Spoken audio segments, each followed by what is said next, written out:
నేను ఒకటే మీ అందరినీ కోరుతున్నా, ఈరోజు ఇక్కడ 1 ఎకరా 7 సెంట్లు భూమి ఇచ్చాం, 50 లక్షల రూపాయలు ఆర్థిక సహాయం చేశాం. కానీ దుర్మార్గం ఏంటంటే ఈ ప్రభుత్వం వచ్చి 5 ఏళ్ళు అయిపోతా ఉంది, సినిమా కూడా అయిపోయింది, రేపు ఎల్లుండి ఇంటికి పోతున్నారు.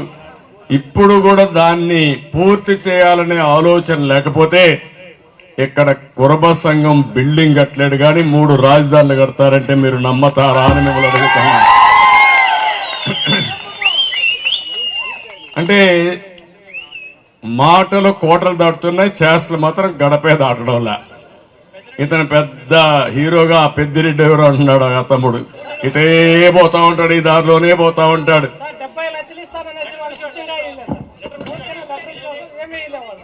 తమ్ముడు ఆ 70 లక్షలు ఇవ్వాలంటే ట్రెజరీలో డబ్బులు ఉండాలి కదా, వాళ్ళకే సరిపోతా ఉంది, వాళ్ళకేం మిగలాలి కదా మీకు ఇవ్వడానికి. అది కూడా నువ్వు ఎవరు కట్టాలి? మనమే కట్టాలి కదా. ఈ పెద్దవాళ్ళకంటే మీ మీద ఎక్కువ భారం పడుతుంది, ఎక్కువ రోజులు బతుకుతారు కాబట్టి ఎక్కువ రోజులు పనులు కట్టాలి, మీరే కట్టాలా, అప్పు మీరే తీర్చాలి.